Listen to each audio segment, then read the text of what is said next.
मेरे गुरु महेश्वर शिव को मेरा प्रणाम है। इस कालखंड के प्रथम शिव के शिष्य और हम सबों के परम आदरणीय हमारे वर्ण गुरु भ्राता साहब श्री हरिनानंद जी के चरणों में मेरा प्रणाम है। प्रणाम है शक्ति स्वरूपा माँ नीलम आनंद जी के चरणों में और कोडरमा जिले के इस शिव वाटिका में उपस्थित आप सभी गुरु भाई गुरु बहन के चरणों में मेरा प्रणाम है।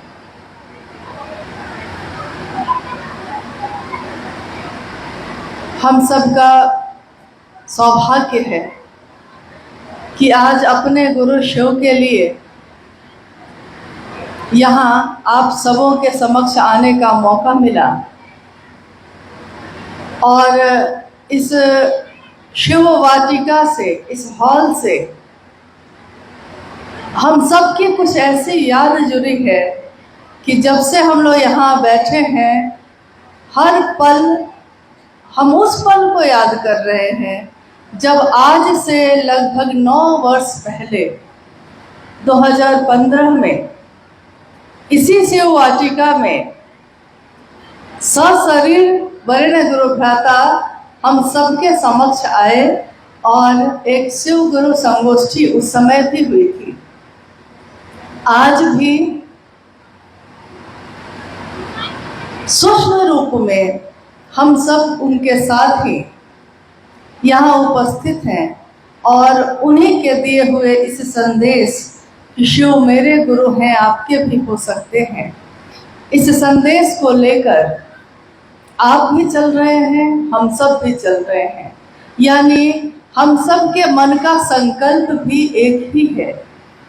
और इस हॉल में उपस्थित साहब ने उस दिन कहा था कि कोडरमा जिले में महादेव का काम आप लोग के द्वारा बढ़े, मैं इसकी शुभकामना देता हूँ। मेरे गुरु शिव का ये आशीर्वाद है, ये दया है कि वो यहाँ इसको बढ़ा ले।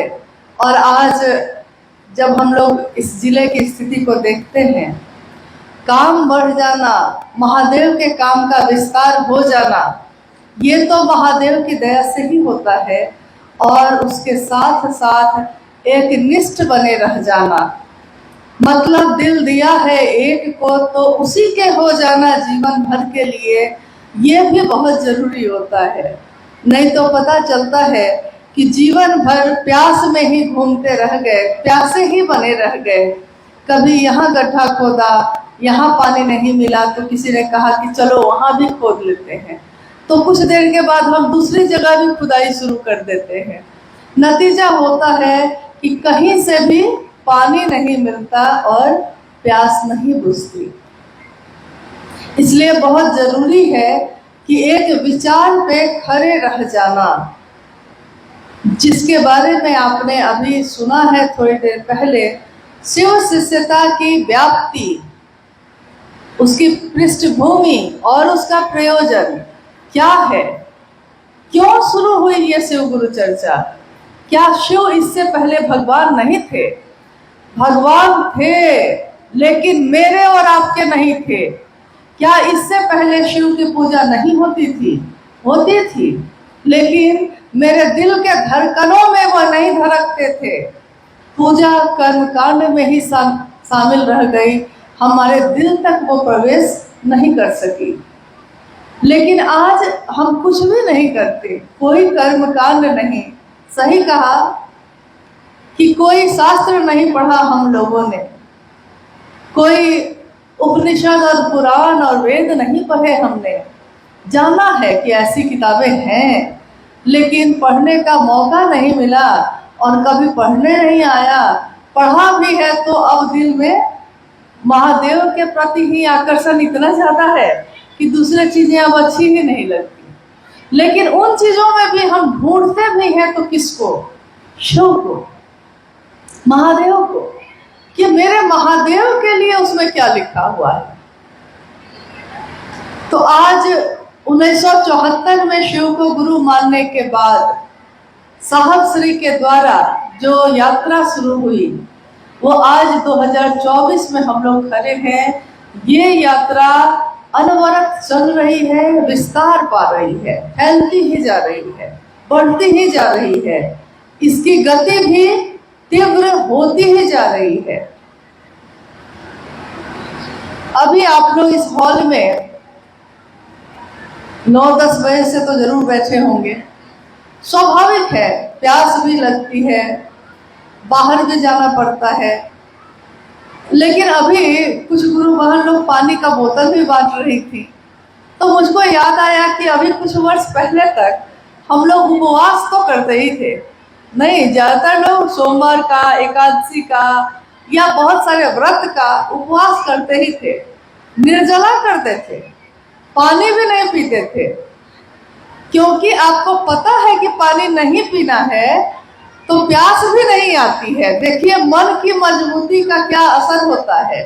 मन को अगर पता हो कि पानी आज हमको नहीं पीना है तो मन एक कोने में जाके बैठ जाता है, पानी नहीं मांगता, प्यास नहीं लगती उसको, क्योंकि उसको पता है कि पानी पीना नहीं है। लेकिन अभी हम लोग बैठे हैं तो मन को हम लोगों ने एक तरफ, एक कोने में नहीं किया है, तो हमको जो जो मन में आ रहा है हम सब वो काम कर रहे हैं। हल्ला भी कर रहे हैं, बोल भी रहे हैं, हलचल में भी हैं, पानी भी पी रहे हैं, सब कुछ कर रहे हैं। लेकिन आप सोचिए कि अगर हमारे मन में कोई एक भाव, कोई एक विचार बहुत तेज, बहुत गहरा हो जाता है तो बाकी चीजें हम भूल जाते हैं। आइए हम लोग बात करते हैं जो इस संगोष्ठी का उद्देश्य है। ये बहुत कीमती वक्त है, हमारा भी और आपका भी। वक्त हमेशा कीमती ही होता है, बेशकीमती होता है। कहिए कि महादेव की बनाई हुई हर चीज बेशकीमती होती है। एक बार एक व्यक्ति ने कहा, कुछ लोग बैठे हुए थे, उन्होंने देखा कि एक व्यक्ति भागा जा रहा है, दौड़ा जा रहा है नदी की तरफ। तो 2-4 लोग उसके पीछे दौड़े। क्या बात है, क्यों दौड़े भागे जा रहे हैं? उस व्यक्ति ने कहा कि अब मैं आज मर जाऊंगा। क्यों? क्योंकि मेरे जीवन में कुछ नहीं है, अब मेरे पास 1 रुपया नहीं है, मैं ना खा पा रहा हूँ, ना अपने परिवार को चला पा रहा हूँ, और कष्ट ही कष्ट है, दुख ही दुख है। इसलिए आज मैं जीवित नहीं बचूंगा, नदी में कूदकर अपनी जान दे दूंगा।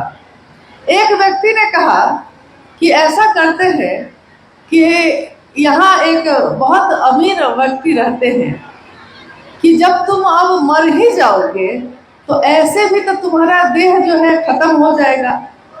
तो उस व्यक्ति ने कहा कि हाँ, खत्म तो हो जाएगा, जब मर ही जाएंगे हम तो मेरा शरीर तो खत्म हो गया ना, फिर तो उसकी कोई उपयोगिता है नहीं। तो उस व्यक्ति ने कहा कि ठीक है, जब मर ही जा रहे हो तो ऐसा करो कि हमको पैसे की बहुत ज्यादा जरूरत है, तो तुम्हारी जो आंख है उसको अगर हम बेच देंगे तो हमको कुछ पैसा मिल जाएगा, तुमको तो ऐसे भी मरना ही है, तो अपनी आंख जरा मुझको दे दो ताकि मैं बेच लूं। तो एक बहुत अमीर व्यक्ति का बेटा था जिसको आंख नहीं थी, वो चला गया उसके पास, और वहां जाकर वो कहने लगा कि ये व्यक्ति अपना जीवन खत्म करने जा रहे हैं, तो इनसे मैंने कहा कि अपनी आंख जो है आपके बेटा को दे दे, तो इसके बदले में आप क्या कीमत देंगे? जो सामने व्यक्ति था वो काफी अमीर था, लेकिन बेटे को आंख नहीं थी, तो वो किसी भी कीमत पे लेने के लिए तैयार हो गया। उसने कहा कि जो कीमत मांगेगा 100 कीमत मैं दूंगा, लेकिन बस आंख मिल जाए। अब अभी जो व्यक्ति अभी अपना जान देने जा रहा था, आत्महत्या के लिए दौड़ा जा रहा था, उसको लगा कि मेरी आंख इतनी कीमती कैसे हो गई। तो उसने कहा कि कितना देंगे? तो उसने कहा कितना चाहिए? 10 लाख, 5 लाख, 1 करोड़ चाहिए? क्या चाहिए? जो मांगोगे सो दूंगा।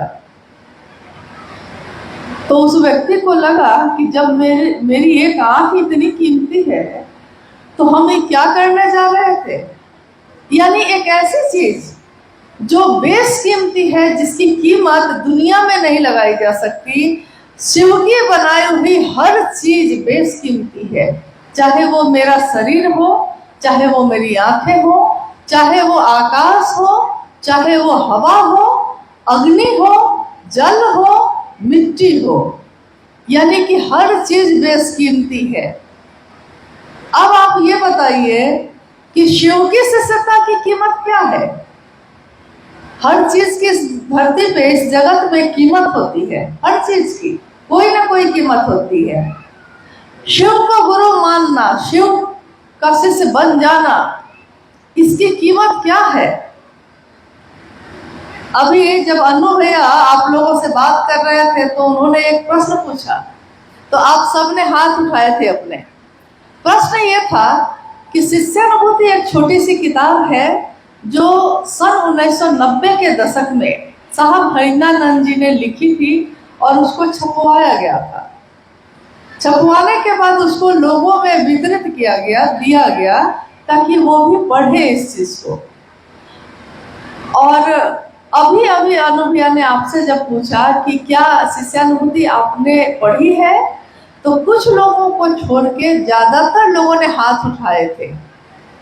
हालांकि मुझको विश्वास नहीं हुआ कि इतने लोगों ने शिष्यानुभूति पढ़ी है, क्योंकि अगर शिष्यानुभूति क्या है, शिष्यानुभूति शिव शिष्य हरिंद्रानंद जी के दिल की आवाज है, उनकी अपनी अनुभूति है, जो उनको गुरु मानने के बाद, शिव को गुरु मानने के बाद मिली। उस अनुभूति को उन्होंने उस किताब में लिख दिया है।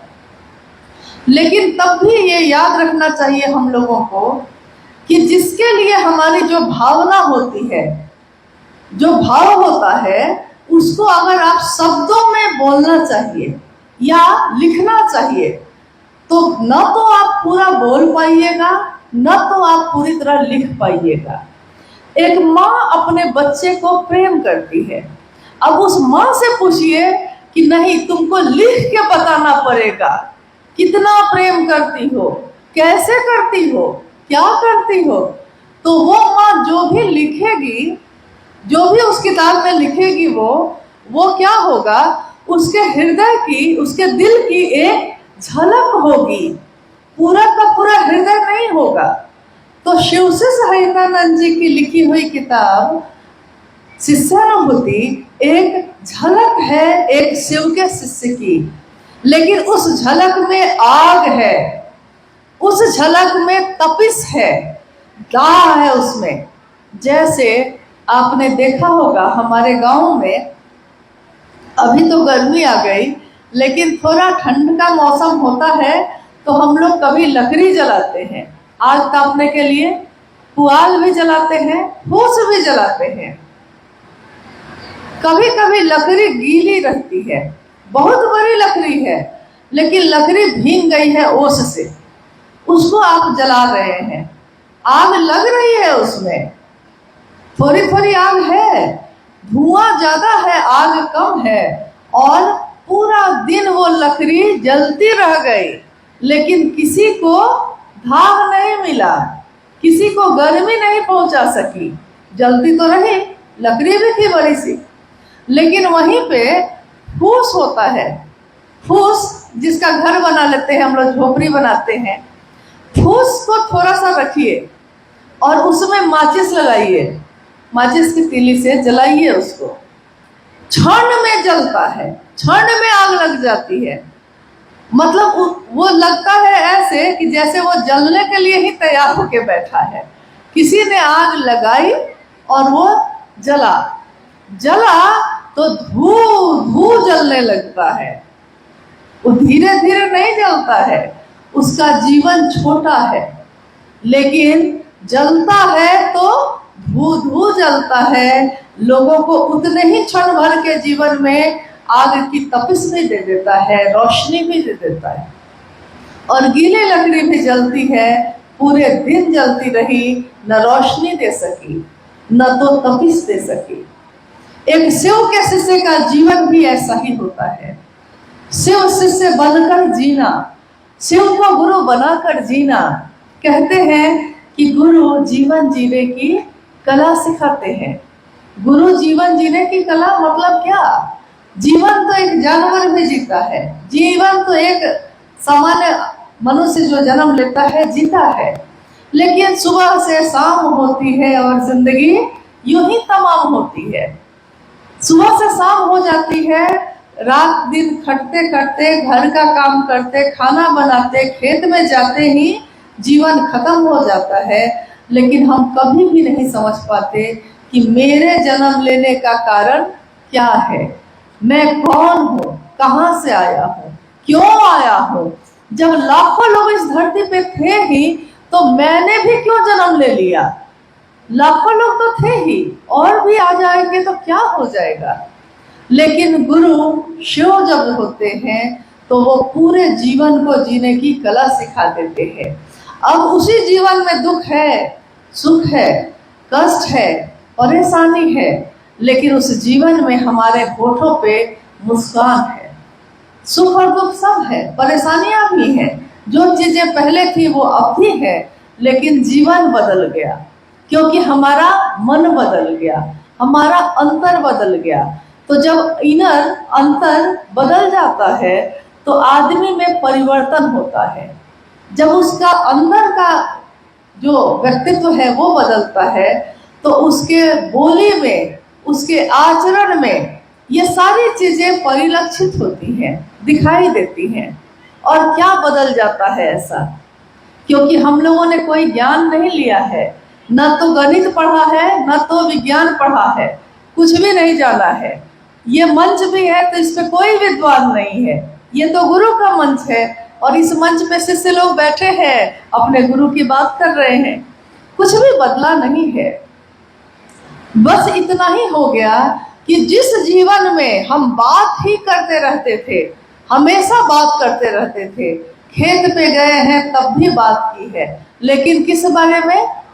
खेत पे गए हैं खेत का खुराई करने, उसमें पौधा लगाने, लेकिन जितनी देर वहां रहे हैं सब कोई काम करते करते, उतनी देर में हम लोगों ने केवल दूसरों की शिकायत की।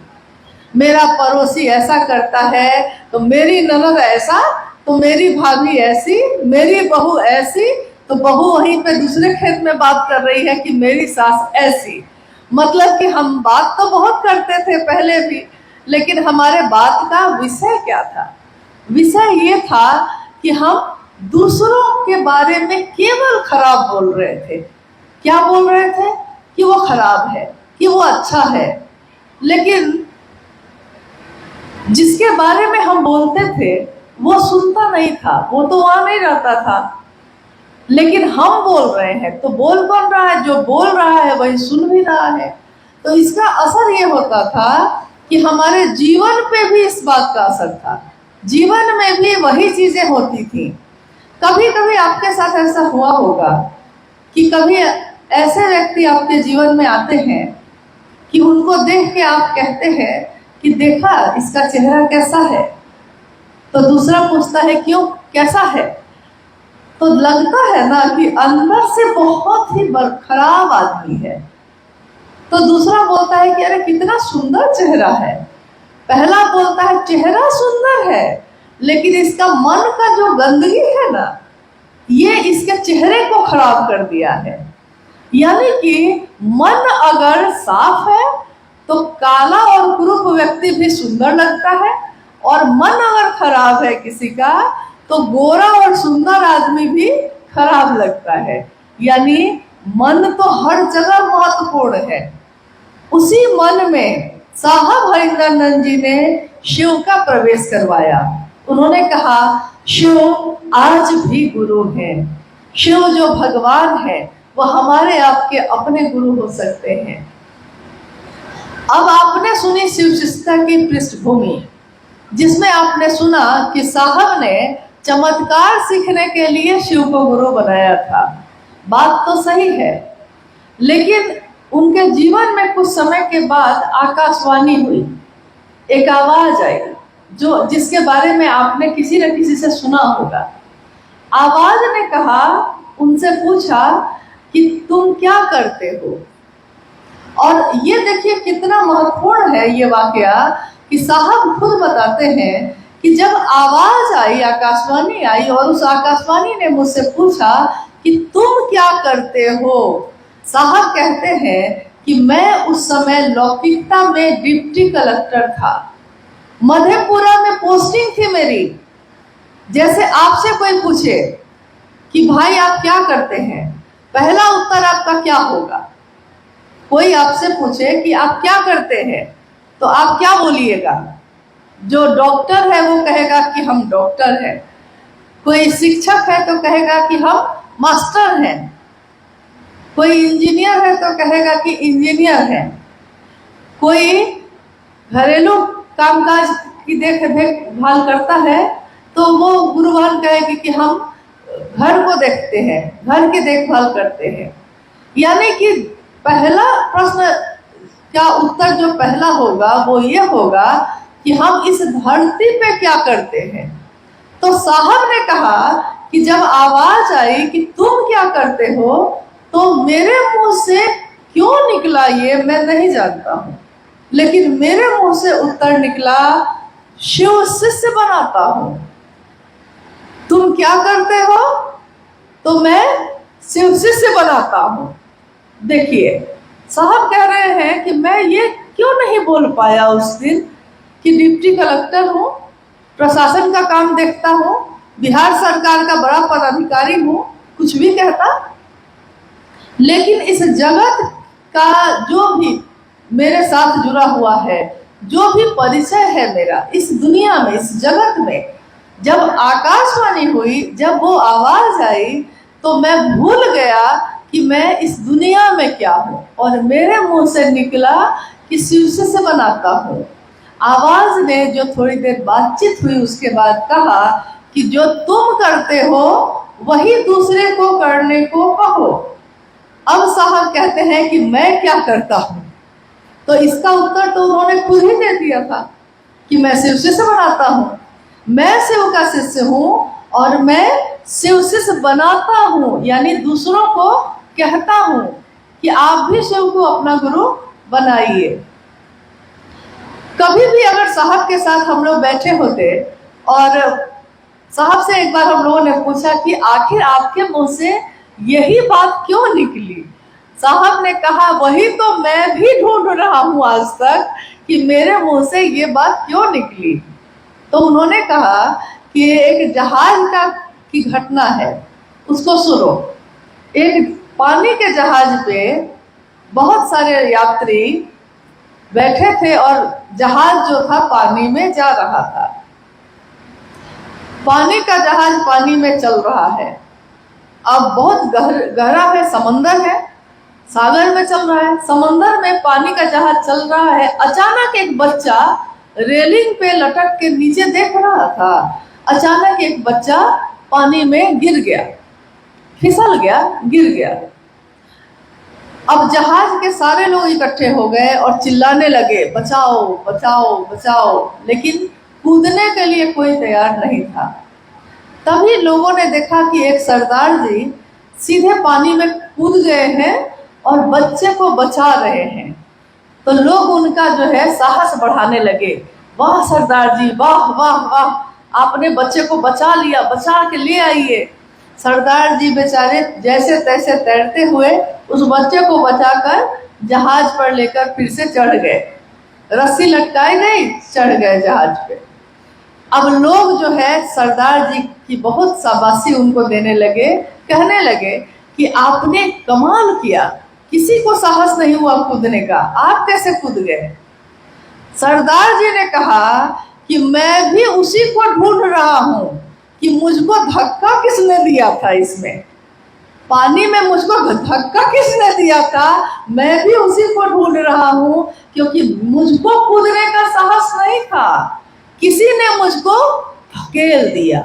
जब धकेल ही दिया, गिर ही गया पानी में, तो सोचा कि अपनी जान भी बचा लूं और दूसरे की भी बचा लेता हूं। साहब ने कहा कि यार मेरे साथ भी ऐसा ही हो गया, मुझको नहीं पता कि क्यों, किसने मुझसे बुलवा दिया, लेकिन जब बुलवा ही दिया, शिवसी से बनाता हूँ, तो अब मिजाज बना लिया कि जब बोल ही दिया है तो मर्द की जबान है, अब बदलेगी नहीं। उसमें उन्होंने फिर कहा कि मर्द की जबान समझते हो, एक बार जो बोल, मर्द की जबान मतलब पुरुष और स्त्री वाली बात नहीं है, मिजाज की बात है, कि मिजाज वैसा है कि बोल दिया तो बोल दिया, अब पीछे नहीं हटूंगा। लेकिन ये शिवशिष्य का वादा है, ये शिवशिष्य की बोली है। नहीं तो एक अपराधी आया अदालत में, तो जज ने कहा कि कितने साल के हो तुम? उस अपराधी ने कहा जी हुजूर 28 साल के हैं। अच्छा, इसको सजा दी जाती है, जेल भेजिए। जज ने सजा दे दी, अपराधी जेल चला गया। फिर जेल से छूटा, फिर कोई अपराध किया, पकड़ा गया, फिर से उसी कोर्ट में लाया गया उसको, लगभग 10 साल बाद। जज ने फिर पूछा उम्र क्या है तुम्हारी? तो उसने कहा हुजूर 28 साल। जज ने कहा कि क्या बोलते हो, तुम वही हो ना जो 10 साल पहले भी आए थे, और फिर वही अपराध किया है और फिर आए हो, और 10 साल बाद मैं तुमसे पूछ रहा हूँ कि उम्र क्या है तुम्हारी, तो तुम कहते हो कि हुजूर 28 साल। दिमाग ठीक है तुम्हारा? तो उस कैदी ने, उस अपराधी ने कहा हुजूर आपके सामने पहली बार कसम खाए थे कि जो बोलूंगा सच बोलूंगा, सच के सिवा कुछ नहीं बोलूंगा, तो पहली बार में 28 साल कह दिया है, तो मर्द की जबान है, अब पलटेंगे नहीं, अब नहीं बदलेंगे हम लोग।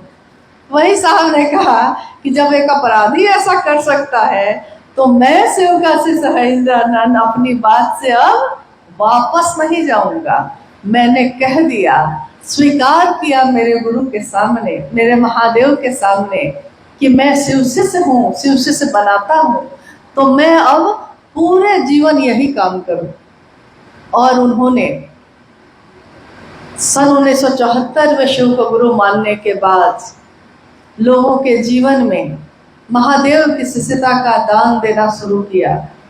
आज 2024, इतने वर्ष बीत गए, लेकिन कितनी तेजी से महादेव की शिष्यता बढ़ती ही चली जा रही है। अब ये है संगोष्ठी।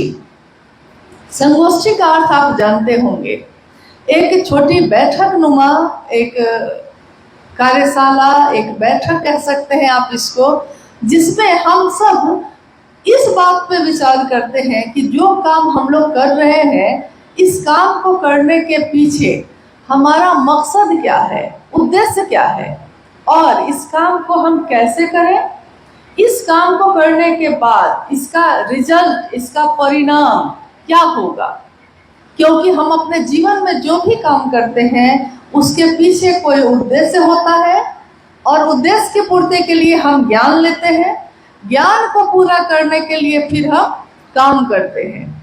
तो जब ये तीनों काम हम कर लेते हैं तो उसका एक रिजल्ट आता है।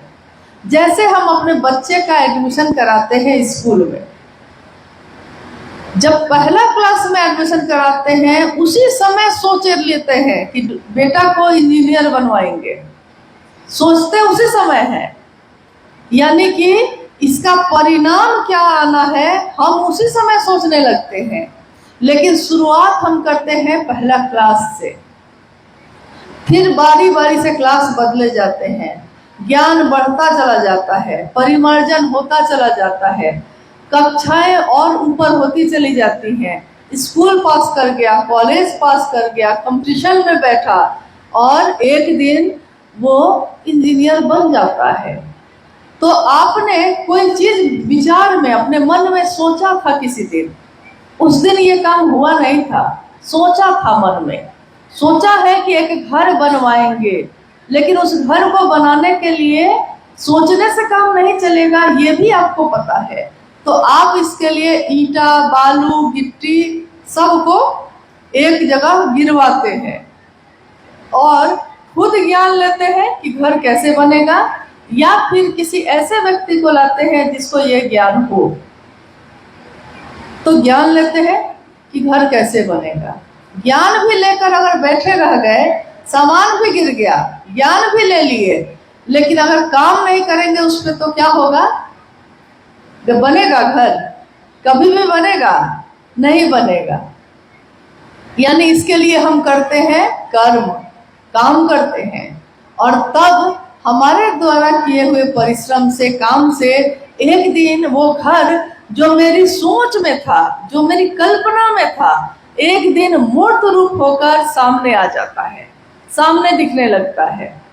ठीक वैसे ही उस दिन साहब हरिंद्रानंद जी ने अपने मन में एक संकल्प लिया, एक विचार, एक भाव, एक सपना उनकी आंखों में पला। एक ऐसा सपना कि एक दिन ऐसा आएगा जब घर का बच्चा बच्चा शिव को अपना गुरु बनाएगा। ये एक सपना है जो उनकी आंखों में उस दिन पला था। लेकिन आने वाले समय में उन्होंने इस ज्ञान को दूसरों में भी बांटा। उन दूसरों ने तीसरों में बांटा, उन तीसरों ने चौथे में बांटा। मतलब लोग बांटते ही चले गए, और एक दिन परिणाम ये है कि कोई गांव, कोई शहर का मोहल्ला वैसा नहीं है जहां शिव चर्चा की आवाज कानों तक नहीं आती हो। जैसे कोई काम जब बहुत विस्तार पाएगा, जब बहुत ज्यादा बढ़ जाएगा, तब उस काम में कुछ गंदगियां भी शामिल होने लगती हैं। ये दुनिया की रीत है, ये दुनिया का दस्तूर है कि शुरुआत तो बहुत पवित्र और शुद्ध मन से होता है, मोहब्बत से होता है, लेकिन जैसे ही जब थोड़ा बढ़ता है तो थोड़ा थोड़ा इसमें कुछ न कुछ दिमाग लगना शुरू हो जाता है। मामला दिल का है और लगने लगता है दिमाग। अब आप बताइए, आप में से कितने लोग ऐसे हैं जिन्होंने कभी भी माँ नीलमानंद जी से शरीर में मुलाकात की है? कभी भी माँ नीलमानंद जी से? अच्छा, आप हैं, और उधर राधा बनकर जी हैं।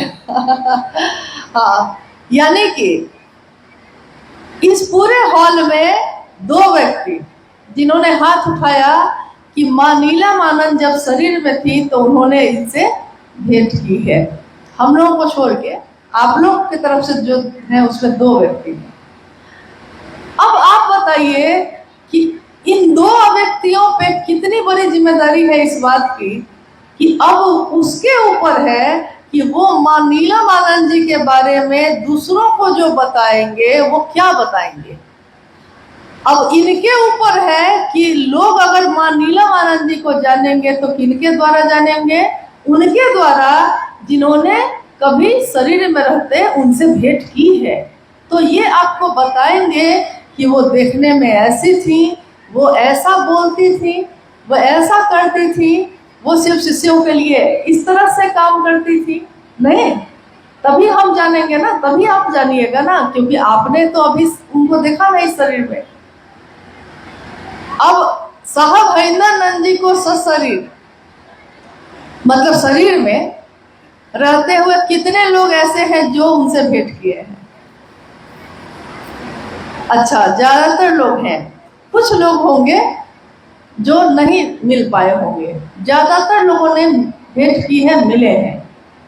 अब बोलिए कि आप लोगों के ऊपर कितनी बड़ी जिम्मेदारी है इस बात की कि साहब हरिंद्रानंद जी ये कौन है, ये क्या देने आए थे जगत में, और क्या चाहा है इन्होंने, अब नए आने वाले लोगों को आपको बताना है। तो आप क्या बताएंगे? आप तभी बता पाएंगे जब आप खुद उनके बारे में जानेंगे। जब तक हम आपके बारे में नहीं जानेंगे, हम आपके बारे में क्या बता सकेंगे? अब है कि महादेव से किसकी किसकी भेंट हुई है? महादेव से भी भेंट हुई है किसी की? नहीं, महादेव से भेंट हुई है इसके लिए कोई हाथ नहीं उठ रहा है। किसी की भेंट नहीं हुई। भेंट कैसे होती है? भेंट वैसे होती है कि दिल से दिल का मामला है। ये मन से किसी से मिलते हैं आप, तो मन से ही कोई अपना जो शरीर में है वो भी, जो शरीर में नहीं है वो भी मन से ही मिलेगा। महादेव से भी आप मन से ही मिले हैं। तो इतना साहस नहीं हुआ कि कम से कम कहते हैं कि अरे झूठा ही सही, पल भर के लिए कोई हमें प्यार कर ले, झूठ ही सही, लेकिन झूठ झूठ भी अगर कहिएगा ना, अच्छी बात कहिएगा तो मन को अच्छा ही लगता है। जैसे कोई आया है, अब आ गया है आपके घर में, आप उसको याद नहीं कर रहे थे, लेकिन सामने आया तो बोलते हैं आप, अरे देखिए आप आ गए, अभी अभी आप ही को याद कर रहे थे। तो सच्चाई तो यह है कि आप याद नहीं कर रहे थे, लेकिन झूठ ही बोला है कम से कम, तो सामने वाले को तो सुख दिया ना आपने, खुश हुआ, सच में हमको याद कर रहे थे, बड़ा खुश हुआ। हाँ, तो महादेव को कम से कम झूठा ही सही कह देते अभी आप कि हाँ हम सब मिल लिए हैं, नहीं। तो महादेव से हम मिल सके इसके लिए है ये तीनों सूत्र, शिव को गुरु बनाना और ये तीनों सूत्र करना। यानी कि शिव की शिष्यता की पृष्ठभूमि क्या है? पृष्ठभूमि ये है कि आगे आने वाले लोग जो जगत में आएंगे वो शिव को अपना गुरु बनाएंगे। कैसे, कौन सी विधा काम करेगी? क्योंकि आप कह सकते हैं कि जब साहब हरिनंदन जी ने शिव को गुरु बनाया था तो उन्होंने तीन सूत्र किसी से नहीं पाया था। क्या उनके पास तीन सूत्र थे? क्या साहब हरिनंदन जी के पास सन 1974 में जब उन्होंने शिव को गुरु बनाया तो साहब हरिनंदन जी के पास तीन सूत्र थे? नहीं थे। लेकिन जिसके पास तीन सूत्र नहीं होगा और कोई बताया भी नहीं है, वो करेगा क्या? करेगा क्या? पहला सूत्र कहता है कि अपने गुरु शिव से दया मांगिए, मन ही मन। यहाँ भी मन से कहा गया, मन ही मन अपने गुरु शिव से दया मांगिए। तो हम मन ही मन महादेव से दया मांगते हैं। कोई शिव का शिष्य होगा और कोशिश करेगा और कोई काम नहीं होगा, फिर कोशिश करेगा, नहीं होगा, क्या करेगा तब? जब लाख कोशिश के बाद भी हमसे काम नहीं हो सकेगा तो मेरा मन जब हार जाएगा, थक जाएगा, तो हम क्या करेंगे? हम दया ही तो मांगेंगे, क्योंकि जब हमसे कुछ हो ही नहीं रहा है तो एक ही उपाय बचा ना कि हे महादेव आप हम पे दया करिए, अपने शिष्य पे दया करिए। तो जब तीनों सूत्र नहीं थे साहब के पास और उनका मन हर जगह से धोखा खा रहा था, ठोकर खा रहा था, तो एक दिन हार कर उनके मन में महादेव से यही पुकार लगाई थी, हे शिव आप मेरे गुरु हैं, मैं आपका शिष्य हूँ, मुझ शिष्य पर दया कर दीजिए। दूसरे सूत्र में हम शिव की चर्चा करते हैं।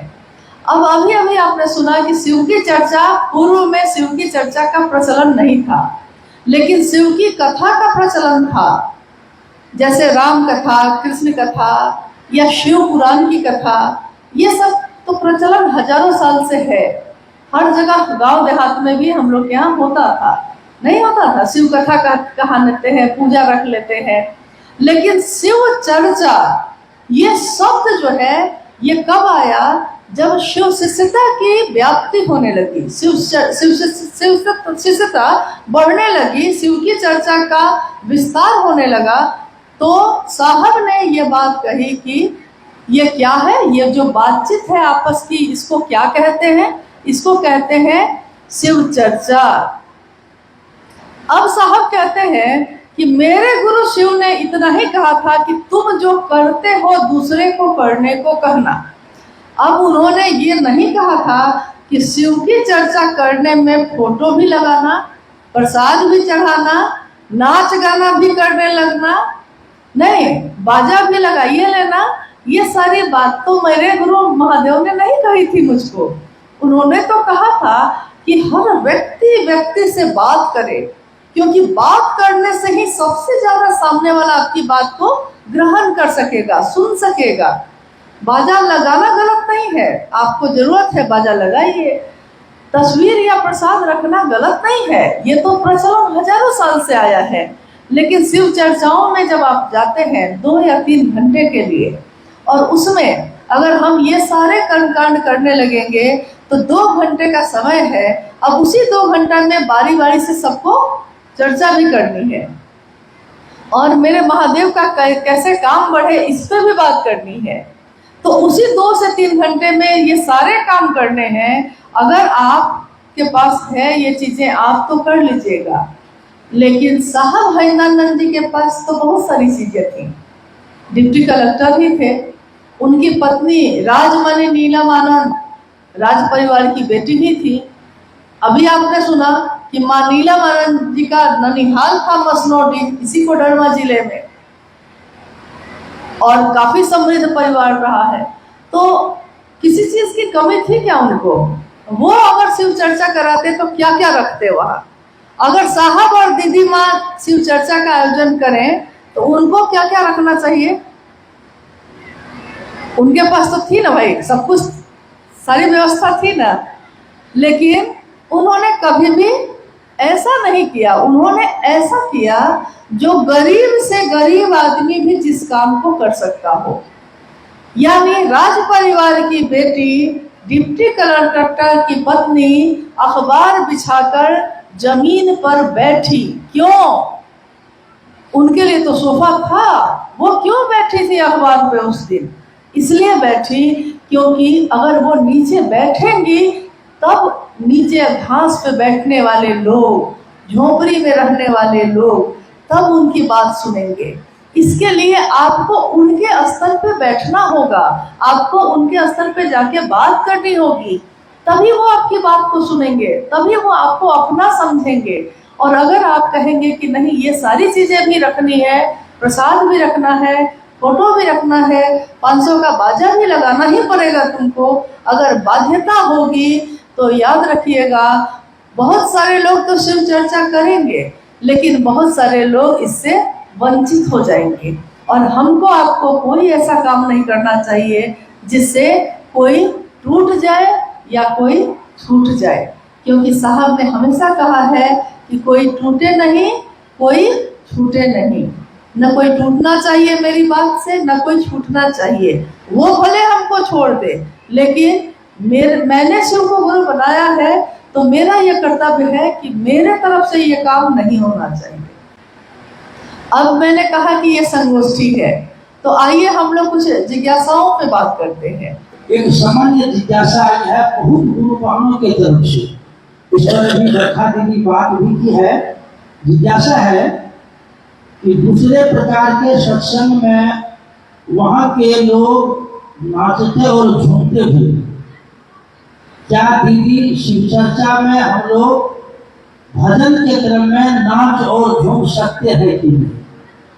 दीदी का इस पर वो भी है, लेकिन हम दीदी से पुनः निवेदन करेंगे। अच्छा। कि प्रश्न है यदि आप लोगों का कि दूसरे प्रकार के सत्संग में वहाँ के लोग नाचते और झूमते हैं, क्या शिव चर्चा में हम लोग नाच और झूम सकते हैं कि नहीं? दीदी से हम लोग आप इस संगोष्ठी में बैठे हैं, शिव चर्चा ही हो रही है यहाँ पे, लेकिन गीत भी हुए हैं, संगीत भी बज रहे हैं, लेकिन क्या हम में से कोई उठ के झूम रहा है? कोई नृत्य कर रहा है क्या? लेकिन नृत्य कर रहा है मेरा मन, मेरा शरीर नहीं, क्योंकि मन तो आपका सही में तरंग में तो आएगा ही, मन को ही तो कोई चीज प्रभावित करती है, तरंग में आएगा, कोई गलत नहीं है। लेकिन नृत्य करने के लिए भी कोई जगह होनी चाहिए। अब मेरे बेटे का ब्याह जिस दिन होगा तो खूब नृत्य करेंगे हम, क्योंकि भाई वो तो घर का मामला होगा। लेकिन हाँ, मेरे ही विवाह में साहब और दीदी की तस्वीर है, लेकिन शिव चर्चाओं में नहीं।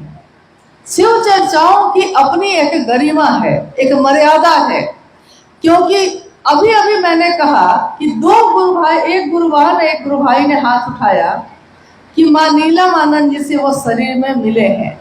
अब ये 2 आदमी पे कितनी बड़ी जिम्मेदारी है ये बताने की कि ये नीलम आनंद जी थी कौन, क्योंकि जो ये बताएंगे उसी से ना आप जानिएगा कि नीलम आनंद जी कौन थी। ठीक वैसे ही समाज में, समष्टि में उतरा हुआ व्यक्ति अगर दिल में, अगर अपने हृदय में शिव की शिष्यता को धारण करके नहीं उतरेगा तो समाज में जो भी संदेश आप दीजिएगा समाज को वही समझ में आएगा। क्या शिव चर्चा नाच और गान है तो आप ही उत्तर दीजिए कि है। क्या शिव की चर्चा करना नाचना और गाना है, ऑर्केस्ट्रा है, ये तमाशा है? ये नहीं, क्योंकि साहब की चर्चाओं में भी आपने सुना होगा कि चढ़ के सूली पे मंसूर बोला। मंसूर एक फकीर थे जो कहते थे खुदा है खुदा है, तो वहां के जो राजा थे, बादशाह थे, उसने कहा कि मैं खुद खुदा हूं। मंसूर ने कहा कि नहीं, तुम नहीं हो। तो बादशाह को गुस्सा आया और उसने कहा कि सारे लोग मेरी पूजा करेंगे कि मैं खुदा हूं, लेकिन एक अकेला मंसूर जो है मानने को तैयार नहीं था, और जो ऐसा करता था उसको फांसी की सजा होती थी, सूली पे चढ़ा दिया जाता था। तो उस दिन क्या हुआ कि बादशाह ने उसको सजा दी, सूली पे चढ़ा दिया गया, यानी फांसी के फंदे पे सरेआम सबके बीच फांसी के फंदे पे चढ़ा दिया गया उनको। और चढ़ते चढ़ते मंसूर ने कहा कि इश्क है ये, चढ़ के सूली पे मंसूर बोला कि इश्क है ये, तमाशा नहीं है। शिव की चर्चा मोहब्बत है, महादेव से प्रेम है, इश्क है, तमाशा नहीं है। तो मेरे आपके हाथ में है कि हम शिव की चर्चा का क्या रूप समाज में रखना चाहते हैं। आप जानते हैं अभी का समय डिजिटल युग है, यानी कि आपके छोटे से छोटी चीज़ों को कोई कैमरा में कैद कर लेता है, कोई वीडियो बना लेता है, कोई फोटो खींच लेता है और यूट्यूब पे डाल देता है, फेसबुक पे डाल देता है। आपके द्वारा की हुई कोई शिव की चर्चा ऐसी होती है जिसको सुन के कोई अनजान व्यक्ति उस पे फेसबुक पे सुना है, लेकिन सुन के उसके मन में भी एक इच्छा पैदा होती है कि हम भी शिव को गुरु बनाते हैं। लेकिन वहीं पे कहीं पे अगर नाच गाना हो रहा है और उसका वीडियो भी बना के किसी ने डाल दिया है, तो अभी कुछ दिनों पूर्व एक पत्रकार ने फोन पे वार्ता के क्रम में मुझसे पूछा कि आपका नंबर बहुत मुश्किल से मिला मुझको, क्योंकि मैं इस पे सर्च कर रहा हूँ कि पिछले 10-20 वर्षों के बीच में ये शिव की चर्चा बहुत ज़्यादा बढ़ती चली जा रही है। तो मैं इस पे रिसर्च कर रहा हूँ कि आखिर इस शिव चर्चा के पीछे है क्या, ये क्या है ये शिव चर्चा। तो मैंने गूगल पे और यूट्यूब पे खोजना शुरू किया, तो उसने जो खोजा तो उसमें शिव चर्चा क्या है, तो शिव चर्चा में उस तरह का वीडियो सामने आ गया जिसमें कहीं पे किसी के घर में घरेलू साप्ताहिक चर्चा में कोई उस पे डांस कर रहे हैं, कुछ लोग, कुछ गुरुबाने उस पर नृत्य कर रही हैं। तो उसने सोचा कि शिव चर्चा मतलब एक ऐसी चीज जो घर में लोग इकट्ठे होते हैं, गाना बजाना करते हैं और नाच गान करते हैं। अब आप सोचिए कि कहाँ से उससे सहरिंदानंद जी की ये कल्पना कि जीव शिव हो सकता है, और कहाँ एक पत्रकार की नजर में जब वो सर्च कर रहा है तो उसको वीडियो सामने आ रहा है कि शिव चर्चा नाच गाना है। साहब ने कहा कि मैं चाहता हूं कि आप ऐसा काम करिए कि अगर कहीं से आप गुजरिए तो आपको देखकर लोग कहें कि शिव के शिष्य जा रहे हैं।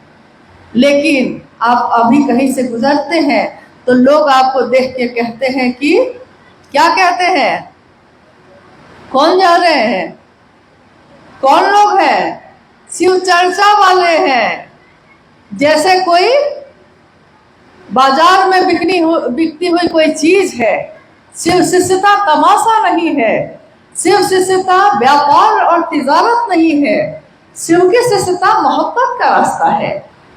तो वैसे ही अगर शिव चर्चा में कोई ऐसा करता है, आपका कर्तव्य है कि आप उसको जाकर समझाइए कि आपको ये सब करना है अपने घर में करिए, जो करना है आपको अपने घर में करिए, आपकी इच्छा है। लेकिन शिव की चर्चा में इस तरह की चीजों से बचिए। वहाँ एक मर्यादा है, आपके गुरु की बात हो रही है, आपके गुरु शिव की बात हो रही है, तो शिव की प्रतिष्ठा हमारे आपके हाथ में है। लोग देखकर कहेंगे कि शिव से ये करते हैं। तो बहुत सारे लोग तो अपने घर की बेटी को, अपने घर की अपनी पत्नी को, अपनी माँ को, अपने भाई को शिव चर्चाओं में नहीं भेजना चाहेंगे। कोई भेजना चाहेगा ऐसे जगह पे? नहीं भेजना चाहेगा। इसलिए मेरा अनुरोध है कि अगर कहीं पे ऐसा होता है, क्योंकि हर जगह तो ये नहीं होता होगा, तो कहीं पे अगर ऐसा हो रहा है तो आप जाकर समझाएंगे, हाथ जोड़ के समझाइए, नीचे झुक के समझाइए, तो वो जरूर समझेंगे। अब इक्का दुक्का कोई नहीं समझेगा तो उसको अपने गुरु की दया के आश्रय पे छोड़ दीजिएगा। लेकिन इतना तो करिए कम से कम कि जो इसको समझा सकते हैं उसको समझाने की कोशिश करिए। ऐसा तो बहुत है, समय भी धीरे धीरे अपने गति से बढ़ रहा है, लेकिन हम चाहेंगे दीदी से कुछ प्रश्न। बहुत सारे लोगों की जिज्ञासा आई कि शिव की शिष्यता क्रांति नहीं है, जागरण है। कृपया दीदी समझाने का कष्ट है। शिव की शिष्यता क्रांति नहीं है, एक जागरण है। साहब श्री ने ईश्वर को कहा है, दीदी से लोग सुनना चाहते हैं। देखिए, उसी शिष्यानुभूति किताब में एक पंक्ति है कि शिव की शिष्यता क्रांति नहीं, एक जागरण है व्यक्ति के आध्यात्मिक एवं मानसिक तल का। आध्यात्मिक यानी जो ईश्वर की तरफ चलने का रास्ता दिखाए, मानसिक यानी जो मेरे मन में चलता है लगातार। मन क्या है? तो मन विचार को पैदा करने की मशीन है, एक अदृश्य मशीन, दिखाई नहीं देती, लेकिन जो दिखाई नहीं दे रहा है वो हमको आपको नचाए हुए है, यानी दिखाई कहीं नहीं दे रहा है। लेकिन मन, आप कहते हैं कि मन दुखी है, आप कहते हैं कि मेरा मन आज बहुत खुश है, यानी कि वो मन अगर दुखी है तो आपका शरीर भी ठीक है, अगर मन सुखी है तो शरीर ठीक है, मन दुखी है तो शरीर भी शिथिल है, यानी कि वो मन आपको नचाए हुए है। आज मन को ये अच्छा लग रहा है, आज मेरा मन ये करने का नहीं है, मन आपको घुमाए हुए है। तो मन के जागरण का, उसी मन में जागरण की विधा है शिव की शिष्यता। क्रांति का अर्थ होता है कि कोई एक चीज है और दूसरी चीज आप बदल के ले आए हैं।